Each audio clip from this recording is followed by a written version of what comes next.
말씀 읽는 시간입니다. 오늘은 이제 마가복음, 아직도 우리가 1장에 머물러 있죠. 마가복음 1장 29절부터 34절까지.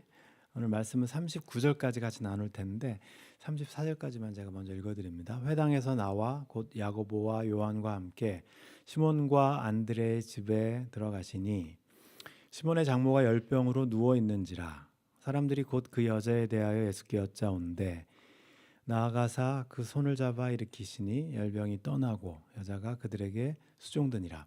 저물어 해질 때에 모든 병자와 귀신 들린 자를 예수께 데려오니 온 동네가 그 문 앞에 모였더라. 예수께서 각종 병이 든 많은 사람을 고치시며 많은 귀신을 내쫓으시되 귀신이 자기를 알므로 그 말하는 것을 허락하지 아니하시니라. 아멘. 34절까지 읽어드렸습니다. 우리 지난 2주 전이죠. 예수님의 활동 무대인 이제 가버나움에 대해서 여러분들한테 소개를 시켜드렸습니다. 그 맵에 보면 가버나움 보셨겠지만 있는데 저렇게 꼭대기 부분에 가버나움이라는 도시가 갈릴리 호수에 있고 1905년에 그게 찾아졌다고 말씀드렸어요. 그래서 가버나움에 들어가셔서 안식일 해서 회당에 들어가시매 이렇게 지난번에 저희들 같이 볼 때 1905년에 그 고고학자들이 발견했거든요. 그러니까 1909, some archaeologists they found that place, the synagogue. They called that synagogue is White Synagogue because they built the new synagogue on the ground is black or muddy, old stones from Jewish people. They built up the synagogue and then found that they called that White Synagogue, very big and clean.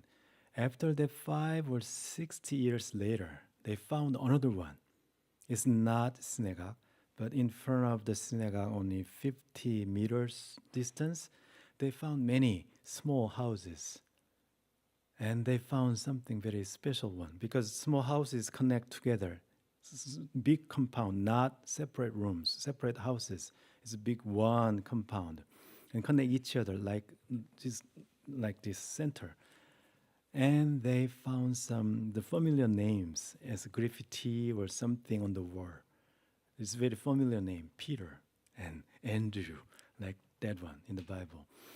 그래서 이게 1905년에 회당을 만들었는데 예전에 예수님께서 방문하셨던 그 회당 위에다가 아마 지었을 거예요.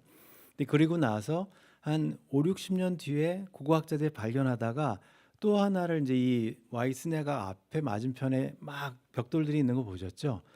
거기에 있는 게 뭐냐면 집들이에요. 집들이 막 붙어 있는데 집들이 붙어 있는 걸로 보니까 그냥 개인 주택이 연결되면서 뭔가 여러 사람이 공동체로 생활했다는 것처럼 보여요. 이 지점인데 근데 이 지점을 나중에 보니까 우리한테 굉장히 익숙한 이름들이 벽에 있는 거예요. 그래서 초대 교부들부터 베드로가 가버나움에서 어부로 지냈고 그다음에 자기 동생도 같이 그다음에 식구들이 그 안에 지내면서 어부로 지냈는데 그 집이 아마도 교회 공동체 모임 장소로 사용됐을 것 같다. 추정을 하고 있었고 그게 이제 1970년대 정도에 발견이 된 거죠. 지금 가보시면 기둥을 이렇게 한 8개를 해서 팔각형의 교회를 그 위에다가 이 사람들이 다가가지 못하도록 하고 그 위에다 교회를 지어놨어요. 기념교회를. 베드로 기념교회를. 그러니까 베드로의 집인 거죠. 가까이 있어요. 가버나움 회당과 붙어요. 그 맞은편에는 이제 곧바로 갈릴리 호수고 저 안에 아마 베드로가 그 살았던 오늘 저희들이 등장하는 곳이에요. 성경에 보면 베드로의 집이 여러 번 등장을 하는데 저 집이 이제 그 중에 하나죠. 마가복음 1장에 보면 오늘 읽어드렸던 베드로의 장모를 만났던 데도 있고 추정하기는 우리가 마가복음 2장에 보면 중풍병자 그 지붕에서 이렇게 내려오는 거 있잖아요. 아마 그 집도 저 집일 거다 추정을 해요. 오늘 이제 베드로의 집에 대한 이야기인데 저희가 베드로 집 이야기하면서 베드로는 예수님의 첫 번째 제자는 아니지만 제자 중에 하나예요. 근데 제자가 된다는 이야기는 뭔가 선생님으로부터 배워야 되죠. 어부였다가 이제 사람 낚는 어부로 바뀌어요. Fishers of men으로 바뀌어요. 그러면 전혀 새로운 기술을 배워야 되거든요. 저도 이제 그런 경험이 있는데 예전에 그 첼로를 배워보겠다고 제가 첼로를 한 3년 배운 적이 있어요. 처음에 이제 보잉 하는 것부터 배웠죠. 이렇게 첼로 할 때 보잉하고 뭐 노트북 이렇게 하는 걸 배우는데 기타랑은 전혀 다르니까. 근데 이 쉽지가 않아요. 연습해 가도. 일주일에 가서 레슨 받을 때마다 숙제가 이렇게 있잖아요. 그런 거 연습을 막 집에서 혼자 해가요. 어떤 건 모르죠. 가면 선생님이 이렇게 지켜보다가 너무 안 됐는지 제 첼로랑 제 보호를 가져가요. 그렇게 해줘요. 그리고 똑같은 악기인데 전혀 다른 소리가 나죠. 똑같은 악기를 가지고 소리를 내면 전혀 다른 소리가 나요. 스트링은 좀 소리 내기가 쉽지가 않더라고요. 근데 그때 제가 배워요. 집에서 혼자 막 연습할 땐 안 되다가 선생님이 하는 걸 보면 여기서 이렇게 보잉을 이렇게 하고 이렇게 소리를 내는 거구나. 이 음표는 이런 소리를 내라는 거였구나. 혼자 할 땐 안 돼요. 그러니까 옛날부터 지금까지 가장 좋은 배움의 방법은 선생님이 하는 거 보고 따라하는 거예요. 그게 제일 좋은 방법이에요. 근데 오늘 베드로는 굉장히 중요한 어떻게 보면 베네핏을 갖고 있어요. 자기 집에서 개인 튜터를 받는 거죠. 자기 집에서 예수님께서 하셨던 어떤 걸 보고 제자로서 나도 저렇게 해야지. 그게 이제 오늘 베드로의 집에서 벌어지는 상황입니다. 그러니까 오늘은 여러분들이 이제 베드로가 되시는 거예요. 베드로가 되신다고 생각하고 여러분 집에 예수님이 오셨어요. 여러분 집에서 벌어지는 상황이 오늘 펼쳐지는데 그 상황 속에서 제자로서 예수님을 통해서 무엇을 배울 수 있을까? 그게 여러분들 이제 딱 마음속에 놓고서 성경을 읽어가야 되는 거예요. 읽어드렸어요. 회당에서 나와서 얼마 거리 50m라고 말씀드렸죠. 회당에서 바로 앞에 베드로의 집까지 요한과 함께 시몬은 베드로니까 안드레의 집에 들어가시니 회당 예배 마치고 마치 예배 마치고 이제 밥 먹으러 간 것처럼 아니면 신방하러 간 것처럼 신방의 이유는 이제 나올 텐데 들어갔어요. 근데 들어갔을 때 보니까 뭔가 상황이 펼쳐지고 있어요. 베드로의 집에서. 뭐냐면 시몬의 장모가 이미 결혼해서 안드레는 아직 결혼 안 한 것 같고 동생이랑 같이 어부하고 있는데 장모님을 모시고 있는데 장모님이 열병으로 누워 있다고 돼 있어요. 지금은 열병 나면 그냥 타이레놀, 에드빌 먹으면 끝. 근데 2000년 전에 그 피버는 굉장히 조금 모르죠. 제가 아프리카 갈 때마다 아프리카 가면 말라리아는 그 암컷 모기만이 옮기거든요. 말라리아 균을 가지고 있는 암컷 모기만이 옮겨요. 수컷은 안 옮겨요. 암컷이 나빠요. 아무튼 이렇게 우리는 말라리아 걸리니까 구분을 못 해요. 근데 말라리아 모기가 물면 열이 나는데 아프리카 사람들은 이게 말라리아로 인한 열병인지 아니면 다른 건지 몰라요. 말라리아는 전염이 안 돼요. 본인만 아프고 말아요. 바이러스가 아니니까. 근데 플루는 전염이 되죠. 그래서 열병이 걸리면 이게 뭔지 모르면 대부분 하는 게 집에 혼자 꽉 박혀 있는 거예요. 말라리아가 걸렸어도 전염이 안 됨에도 불구하고. 베드로의 장모님이 유대인이면 가버나움에 유대인들이 많이 사는데 회당이 앞에 있으면 당연히 회당 예배를 가죠. 안식일에. 근데 회당에 안 갔어요. 바로 코앞이 회당인데 열병이 있으니까 혹시 전염될까 봐. 그리고 그 당시 유대인들은 열병이 걸리면 모르니까 이게 열병이 뭐 플루인지 아니면 뭐 말라리아인지 모르니까 하나님한테 벌 받아서 아픈 거다. 첫 번째. 아니면 두 번째는 그 사탄이 악령이 귀신 들리면 병 걸리는 것처럼 그러니까 하나님이든지 귀신이든지 그 두 가지예요. 그 두 가지로 이제 그 결론을 내리는 거죠. 예수님이 회당에서 하신 걸 기억하시면 그냥 악령 들린 사람을 이렇게 캐스트 디몬인 거죠. 악령 들린 사람의 귀신을 쫓아내셨어요. 그 모습을 봤죠, 사람들이. 그러면 베드로의 장모가 열병에 걸렸으면 만약에 뭐 하나님께 벌 받았으면 죄 용서 받으면 되는데 만약에 사탄한테 지금 병이 온 거라면 방금 전에 예수님이 회당에서 쫓아냈으니까 이렇게 쫓아내려고 하는 거죠. 사람들이 베드로 장모한테 가서 예수님한테 물어봐요. 이거 예수님 여기도 고칠 수 있죠? 예수님의 모습을 보면 나아가사 그 손을 잡아 일으키시니 열병이 떠났다. 열병이 사라졌어요. 그러니까 예수님께서 병을 고쳐주신 첫 번째, 마가복음의 첫 번째 기록이죠.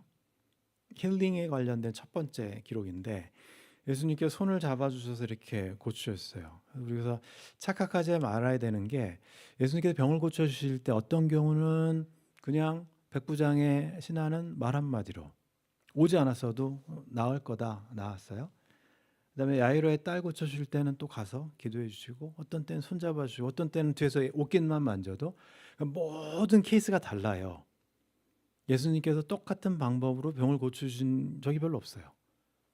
꼭 그 안수하고 막 그래야지 되는 건 아닌 것 같아요.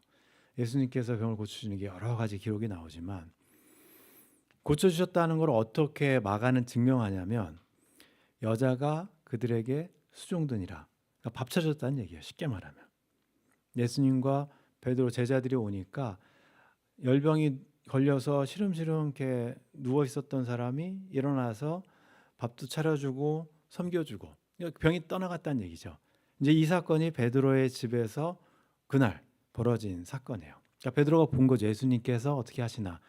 하나님 나라가 이 땅에 이루어지는데 귀신을 쫓아내고 또 병을 그다음에 고쳐주고 그다음에 회당에서 말씀을 가르쳐 주시고 이게 이제 예수님께서 하셨던 하나님 나라를 이루시는 방법이고 하나님 말씀이 성취되는 게 귀신이 쫓겨나고 병이 치유되고 하나님 나라가 이 땅에 임했다는 증명을 지금 마가가 하고 있죠. 이 모습이 이제 마가의 집에서 벌어지니까 사람들이 마가의 집에서 회당뿐만 아니라 가정집에서도 하나님 나라가 이루어질 수 있다.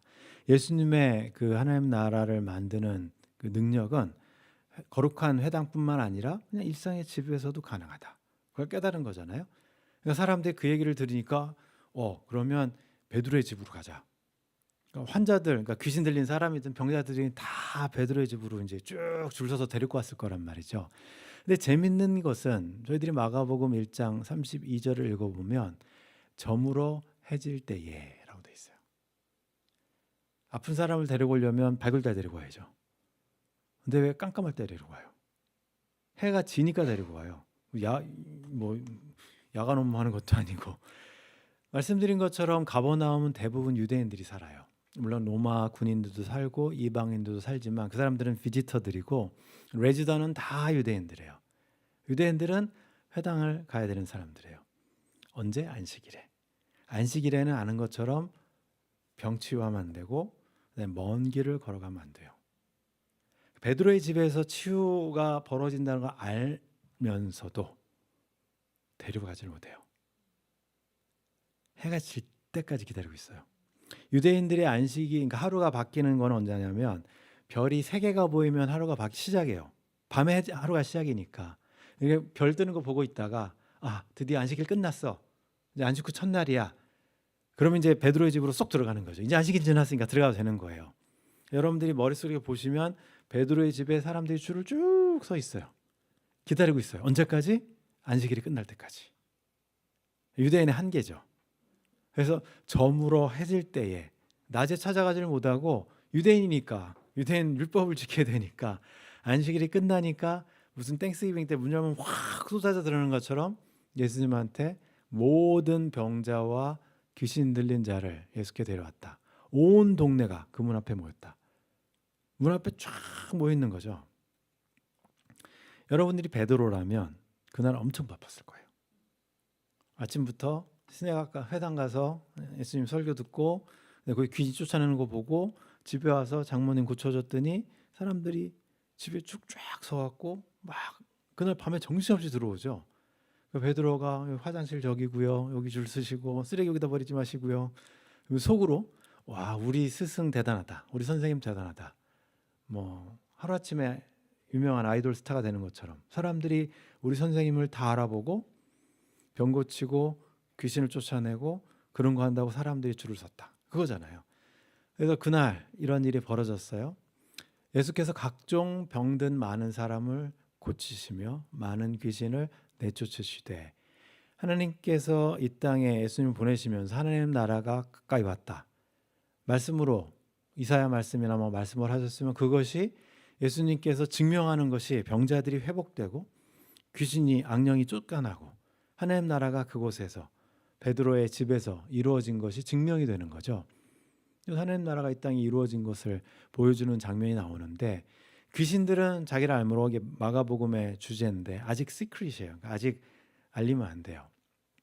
말하는 것을 허락하지 아니하시니라. 이게 이제 저희들이 베드로의 집에서 벌어진 사건이에요. 베드로가 그 모습을 보면서 와, 내일은 또 얼마나 바쁠까. 줄을 쭉 서 있을 거니까 내일은 그러면 화장실 조금 뭐 화장도 많이 갖다 놓고 사람들 많이 올 거니까 음료수 같은 거 팔아도 잘 될 텐데 지금 같으면은 아마 베드로 생각에서는 자기도 갑자기 유명해진 거죠. 이제 그게 오늘 마가복음을 읽으면서 첫 번째 예수님의 기적과 관련된 베드로의 집. 베드로의 집이 그렇게 작지 않아요. 꽤 커요. 많은 사람들이 들어올 수 있는 그런 공간이니까. 아침에 일어나 봤더니 선생님이 없어요. 그게 그 다음 구절이에요. 35절 보니까 새벽이 아직도 밝기 전에 이제 베드로도 빨리 밝으면 사람들 주변에 쫙 서 있으니까 문 열어줘야 되는데 선생님이 없어요. 그럼 병든 자들과 아니면 귀신 들린 자가 자기 집에 들어와봐야 아무 소용이 없어요. 예수님께서는 한적한 곳으로 가서 기도하시더니 가버나움 조금만 나가면 언덕이 있고 그다음에 아무도 사람 살지 않는 광야 같은 곳이죠. 한적한 곳, 조용한 곳. 그곳에서 기도를 하고 계시다. 예수님께서 하신 모습이에요.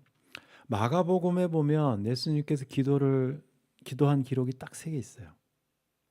여기 첫 번째, 두 번째는 오병이어 5,000명 먹이시고 나서 기도하시고, 세 번째는 십자가 지기 전에 겟세마나에서 기도하신 거. 마가복음은 딱 3번 예수님의 기도의 장면이 등장하는데 오늘 예수님께서 한적한 곳으로 가셔서 기도하시고 있죠. 그러면 제자들은 어떻게 할 것 같아요? 쫓아가야죠. 베드로와 함께 그와 함께 있는 자들 아마 자기 가족 아픈 사람을 데리고 왔든지 뭐 제자들이든지 예수님한테 막 쫓아가는 거죠. 이 클로즈 딱 걸어놓고 잠시만 기다리십시오. 선생님 모시고 오겠습니다. 선생님을 쫓아왔어요. 와가지고 모든 사람이 줄을 찾고 있습니다. 이 사람들 어제보다 더 많이 왔습니다. 빨리 가셔서 이 사람들 병 고쳐주시고 귀신 쫓아내주시고 하나님 나라를 만듭시다. 이게 이제 제자들이 예수님한테 와서 하는 거죠. 그때 예수님께서 하신 말씀이 뭐냐면 이제 베드로가 배우는 거예요. 지금 예수님 하시는 모습 하나씩 보면서 예수님 뭐라고 하냐면 우리 다른 데 가자. 베드로는 아니 지금 여기 좋은 센터가 하나 만들어졌는데 이 사람들 다 하나님 나라 해주면 되는데 왜 갑자기 딴 데로 가자고 하십니까? 더 좋은 집도 우리 집 큰데 거기서도 하나님 나라의 좋은 소식을 전해야 될 것 같다. 내가 이것을 위해서 왔노라. 그러니까 베드로가 그날 배운 거예요. 예수님께서 이 땅에 오신 이유가 물론 병 고치는 거 중요해요. 물론 귀신을 쫓아내는 거 중요해요. 근데 그게 우선순위에서 제일 위에 있지 않아요.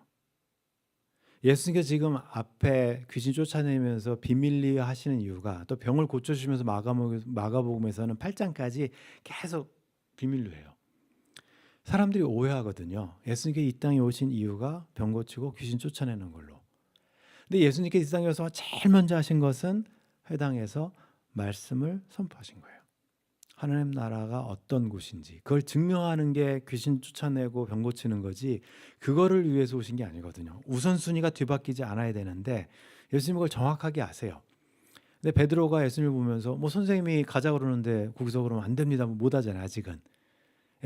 그 다음에는 안 됩니다. 뭐 붙잡고 십자가에 죽으면 안 됩니다. 하겠지만 지금은 아직은 초창기니까 예수님께서 이를 위해서 내가 왔다. 그 모습을 베드로가 말리지 못하고 온 갈릴리에 다니시며 여러 회당에서 전도하시고 그리고 귀신들을 내어 쫓으셨다. 순서가 정확해요. 하나님 나라에 대해서 가르쳐 주시고 그리고 나서 그걸 증명하기 위해서 병을 고치거나 귀신을 쫓아내거나 이제 이렇게 쭉 순회를 하시면서 그 당시에 갈릴리에 한 250개 정도 조그만 마을이 있었다고 그래요. 기록에 의하면 다 돌아다니신 거죠. 3년 동안. 그러면서 하나님 말씀을 전하는 우선순위가 뭔지 베드로가 아마 배웠을 거예요. 저희들이 오늘 말씀 이렇게 보시면서 오늘 이제 39절까지 보면 끝이니까 베드로가 배운 게 뭘까 보시면 우리가 배워야 될 것도 마찬가지. 제자가 배워야 되는 게 뭐냐면 예수님께서 이 땅에 오신 목적, 삶의 목적이 무엇인지를 알아야 돼요. 베드로도 제자기 때문에 자기가 왜 어부에서 사람 낚는 어부로 부름 받았으면 이 목적이 뭔지를 알지 못하면 그러면 계속 그냥 이거 했다 저거 했다. 많은 신앙인들이 이 땅에 왔지만 자기 삶의 목적이 뭔지를 못 찾으시면 그럼 계속 헤매요. 의심하고 하나님께 나를 부르신 게 맞나? 계속 왔다 갔다 하는 거죠. 목적이 무엇인지 모르면.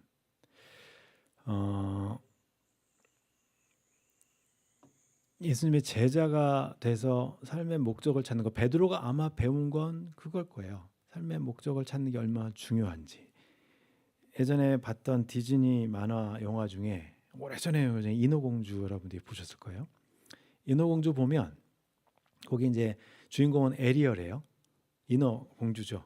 인어공주가 호기심이 많아가지고 맨날 이렇게 인간들에 대한 인간 세계에 대한 호기심이 많아요. 그래서 배를 맨날 쫓아다니다가 배가 침몰한 게 보면 막 속에 들어가가지고 물건 하나씩 막 다 보죠. 그러다 어느 날은 물건 하나씩 집어와요. 근데 그걸 모르니까 누구한테 펠리컨한테 물어봐요. 펠리컨이 나이가 좀 많으니까 하나 집어갖고 물어봐요. 그럼 펠리컨이 대답해주면 이렇게 그러는데 하루는 이제 포크를 주워 왔어요. 에리얼이 뭐에 쓰는지 모르겠어요. 그래서 그걸 가지고 펠리컨한테 가요. 그래서 이것도 뭐에 쓰는 물건이요? 하고 펠리컨한테 물어봐요. 펠리컨이 이렇게 보더니 머리를 이렇게 하더니 이거 빛이라고. 여러분 만화와 영화 기억하시는 분은 그럴 거예요. 포크를 가지고 빛처럼 쓰니까 에리얼이 그거 갖고 뭐에 꽂고 다니거든요. 여러분들의 삶의 목적을 알으려면 맞는 사람한테 가야 돼요. 에리얼이 포크가 뭐에 쓰는지 알려면 사람한테 가서 물어봐야 돼. 펠리칸한테 가서 물어봐야 아무 소용 없어요. 모르니까. 우리를 디자인하신 하나님한테 찾아가야 왜 이렇게 만들었는지를 알아요. 근데 많은 사람들은 자기의 뭔지 알려고 MBTI도 하고 애니어그램도 하고 내 재능이 뭐고 자기 혼자 막 열심히 뒤져봐요. 찾아보고 자기가 뭔지를 찾으려고. 근데 그게 한계가 있다고요. 우리를 디자인한 하나님한테 가서 물어봐야 돼. 왜 나를 이렇게 만드셨습니까? 물어보고 답을 찾지 않으면 그러면 우선순위도 뒤바뀌고 여러분들의 삶에서 방황하게 돼요. 베드로가 예수님을 보면서 자기가 볼 때는 병치유가 굉장히 중요한 것 같은데 이러면 굉장히 인기가 많을 것 같은데 예수님은 그거를 내려놓고 하나님의 말씀을 전하는 걸 우선순위를 놓고 다니시잖아요. 베드로가 예수님께서 오신 목적은 이거구나 배우는 거예요. 근데 또 하나 배워야 되는 게 뭐냐면 삶의 목적이 뭔지 찾았어요. 근데 시간이 지나다 보면 삶의 목적에 대해서 이제 이게 좀 이렇게 희미해지거나 의심하거나 이렇게 그걸 다시 계속 유지하는 방법이 뭐냐? 삶의 목적을 발견했는데 그걸 계속 우리가 메인테인할 수도 있고 그걸 삶의 목적을 유지할 수 있는 방법은 뭐냐? 예수님한테 배우는 거예요. 베드로가. 두 번째 배운 건 뭐냐면 삶의 목적에 대해서 우선순위를 두는 걸 배웠으면 그거를 계속 유지할 수 있는 방법은 기도예요. 예수님을 통해서 배운 거죠. 아무리 바빠도 예수님이 가서 기도하신다. 우리가 기도를 생각할 때마다 우리는 뭘 떠올리냐면 항상 이렇게 떠올려요. 하나님한테 가는 것. 문제를 가지고 가요. 가서 하나님한테 하나님 이것 좀 해결해 주세요. 하나님 이것 보고하는 것처럼 to God이라고 돼 있어요. 대부분 기도가 그렇죠. 근데 베드로가 예수님을 통해서 깨달은 것은 물론 예수님이 기도할 때 모습을 보면 굉장히 오랜 시간을 혼자 광야에서 혼자 외딴 곳에서 그렇게 보내세요. 그래서 이거는 우리가 이제 with God이라고 부르는데 기도가 이런 기도는 우리한테 익숙하지 않아요. 우리는 기도한다 그러면 항상 뭘 하냐면 기도 제목을 싸들고 가지고 그다음에 이제 금식하면서 이렇게 머리다 띠두르고 금식 투정하는 것처럼 하나님한테 이거 안 들어주면 나 여기서 그렇게 하잖아요. 하나님한테 간다고요. 근데 기도의 굉장히 많은 대부분은 하나님하고 함께 있는 거예요. 시간을. 그게 우리의 삶의 목적을 다시 파인 튜닝하고 그다음에 그런 시간이거든요. 예수님께서 보여주셨던 모습은 하나님한테 기도 제목을 가지고 갔지만 하나님의 음성을 들으려고 기다려요. 이게 기도예요. 일정한 시간을 떼어서. 이것이 없으면 아마 저희들이 삶의 목적을 여러분들이 찾으셨다고 해도 그걸 계속 우선순위에 두고 유지하는 것이 쉽지가 않을 거예요. 이번에 저희가 이집트 여행을 제가 좀 알아낸 이제 성지 성경 역사 연구를 한다고 갔습니다. 갔는데 제일 기억 남는 거는 뭐 시내산 간 거예요.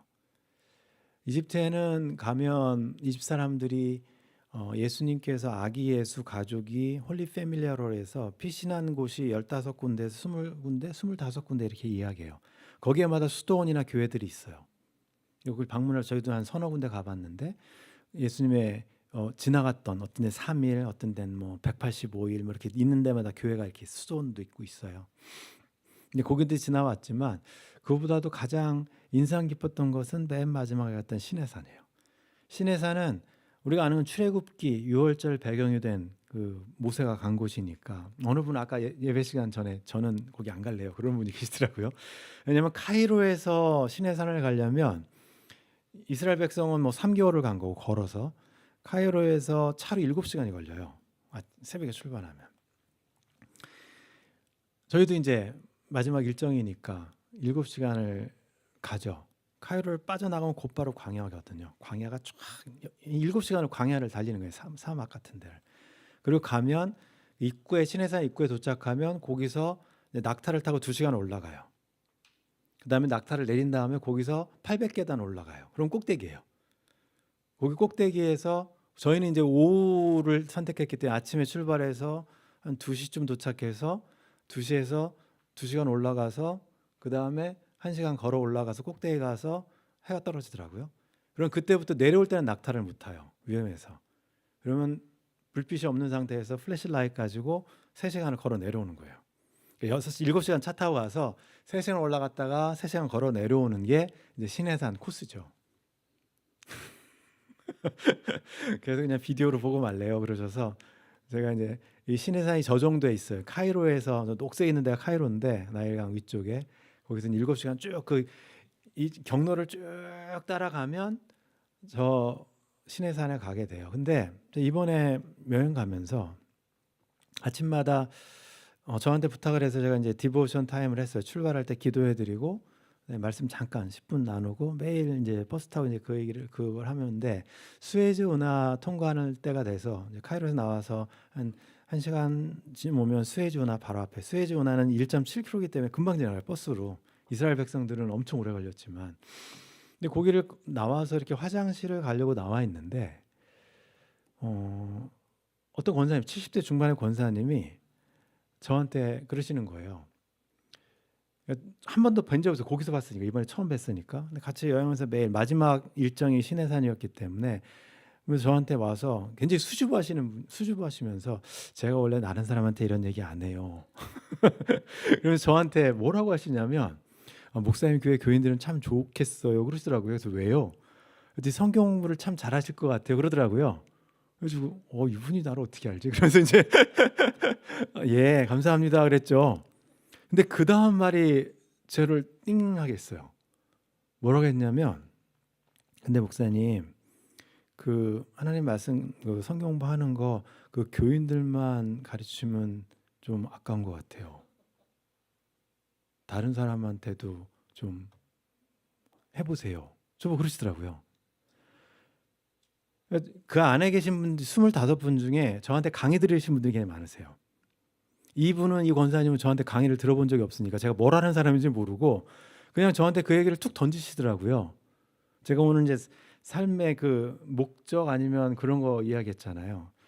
저는 신학교 가서 지금까지도 그냥 가르치고 성경 말씀 나누는 게 굉장히 좋은 사람이고 그거를 얘기를 안 했는데 그분은 일주일 저랑 열흘도 안 된 시간을 같이 있으면서 저한테 제가 이런 얘기 안 하는 사람인데 오늘 이 얘기를 꼭 해야 되겠어요. 그러면서 저한테 하시더라고요. 그래서 신해산 가기 전에 이게 뭐지? 그래서 사명을 다시 한번 리컨펌하는 거죠. 그분 입을 통해서 예언자는 아니지만 이분이 나를 또 이렇게 보고 계시는구나. 그거를 이제 신해산 가는 입구에서 들었어요. 고민 내지는 이제 그런 걸 듣고 아까 말씀드린 것처럼 베드로가 예수님을 통해서 자기 삶의 목적이 뭔지, 뭘 해야 되는 건지, 어떻게 해야 되는 건지는 이제 예수님의 기도의 모습인데, 그래서 저희 신해산 가서 낙타 타고 올라간 모습 보여드릴게요. 이게 아내랑 낙타 딱 타고 올라가서 저 꼭대기에서 사진을 찍었습니다. 멋있게 찍었죠. 해 떨어질 때 찍었는데 이 비디오예요. 제가 찍어온 건데 저희 꼭대기입니다. 신해산 꼭대기에서 보면 저런 모습으로 보여요. 아무것도 없어요. 산밖에. 2285m. 저 밑에 이제 그 이스라엘 저기 기념교회 하나 있고 밑에 저기 보면 저 밑에가 밑에 출발하는 지점. 이스라엘 백성들이 아마 저기에 모여 있었을 것 같은데 신해산에서 이렇게 찍어왔죠. 그리고 나서 해가 떨어졌어요. 해가 떨어져서 해 떨어지는 모습, 해 떨어진 다음에 저는 올라갔으니까 내려오면서 제가 여러분들한테 이제 기도 부탁을 해서 기도 제목들을 저한테 주셨잖아요. 사진을 다 찍어갔거든요. 쓰기도 귀찮고 그래서 저도 사진을 툭툭 찍어가지고 전화기에도 놓고 이제 보면서 기도를 하는데 그날 올라가서 내려오면서 3시간을 내려와야 돼. 뭐 하겠어요? 신해산에서 내려오면서 여기다가 우리 교회 식구들 기도를 여기다 놓고 와야겠다. 그 생각이 들었어요. 물론 이제 프레실라이트 들고 3시간에서 쭉 내려오는데 돌계단 내려올 때 엄청 미끄럽거든요. 사람 붙잡고 내려오고 권사님도 붙잡아주고 아내도 붙잡고 이렇게 내려오면서 틈틈 날 때마다 여러분들이 저한테 주신 기도 제목들 있잖아요. 전화기 있으니까. 여러분들 기도 제목 신해산 꼭대기에 있습니다. 제가 내려오면서 거기다 기도 제목 하나씩 다 이렇게 내려놓고 왔어요. 계단 내려오면서 이분은 이거 기도하고 저분은 저한테 기도 이거 부탁했고 또 제가 아는 한 여러분들 기억나는 대로 거기다 다 기도를 놓고 왔어요. 그러니까 우리가 삶의 목적을 발견하면 예수님이 하셨던 방법은 계속 하나님과 함께 하는 거예요. 외딴 곳에서. 사람들이 있을 때는 그게 잘 안 돼요. 집중이 안 되니까. 하나님과 단둘이 있는 그곳에서 여러분들이 하나님은 나를 왜 이렇게 만드시고 나한테 뭘 하기를 원하시나 그 시간이 없으면 그러면 계속 왔다 갔다 하는 거예요. 예수님이 하셨던 모습을 베드로가 봤을 거 아니에요. 그럼 예수님이 부활하시고 난 다음에 베드로는 아마도 자기 집에다 하나 공간 만들었겠죠. 나의 경건의 시간을 위한 공간. 아니면 예수님이 옛날 기도했던 그 자리에 가서 나도 매일 이 시간에 가서 우리 주님과 함께 있겠다. 그래야 자기 사명이 뭔지를 다시 파인 튜닝을 할 수 있다고요. 그리고서 그 일 했을 거 아니에요. 배운 대로 하는 거니까 제자는. 예수님 보고 배운 게 그거잖아요. 베드로가. 여러분들도 예수님의 제자라면 우리 마가복음 읽어가면서 예수님이 그렇게 예수님도 하나님과 함께 보내는 시간을 가지시고 말씀을 가르치시고 사람들 하나님 나라를 만들어 갔으면 우린 예수님 아니니까 베드로도 아니고 하지만 나에게 할 수 있는 아주 작은 부분이라도 저는 이제 가르치는 게 제 일이라면 저는 요청은 무조건 하는 거예요. 그래서 하나님 나라 일 하는 거니까 여러분들이 할 수 있는 그 일을 가지고 하시려면 그러면 여러분들만의 시간, 여러분들만의 특별한 장소 그곳에서 파인 튜닝 하시고 하나님과 함께하는 시간 그게 베드로가 아마 예수님한테 배운 걸 거예요. 여러분들도 마가를 통해서 배우시고 이번 주 일주일 동안 지내시면서 차가 될지 여러분 방 안에 어느 공간이 될지 아니면 산책하는 시간이 될지 어떤 시간인지는 모르지만 그 시간에 하나님의 음성 들으시고 또 여러분들이 해야 될 일들 하나씩 하나씩 맡겨진 일들 감당하시는 여러분들 되시기 바랍니다. 기도하시겠습니다. 하나님 아버지 새벽 이른 아침에 예수님께서 나가서 한적한 곳에서 기도하시면서 그 모습을 베드로가 보고 배웠을 줄 압니다. 하나님 아버지 저희들도 그 모습을 배우게 하시고 하나님께서 이 땅에 저희들을 보내주신 목적이 있을 거고 우리에게 맡겨진 사명이 있을 텐데 하나님 아버지 저희들이 그 사명을 잊지 않게 하시고 우리가 처한 곳에서 그 일들을 잘 감당할 수 있도록 주님과 온전한 시간을 보내면서 사명을 계속해서 잘 이루어가는 주님의 제자들 되게 해주시옵소서. 한 주간 주님과 동행하는 복된 그런 한 주간 하루하루 되게 해주시길 기도드립니다. 예수님의 이름으로 기도합니다. 아멘. 다 같이 일어나서 헌신 찬양하도록 하겠습니다. 날 계속하신 예수의 내 생명 모두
길 인도하소서.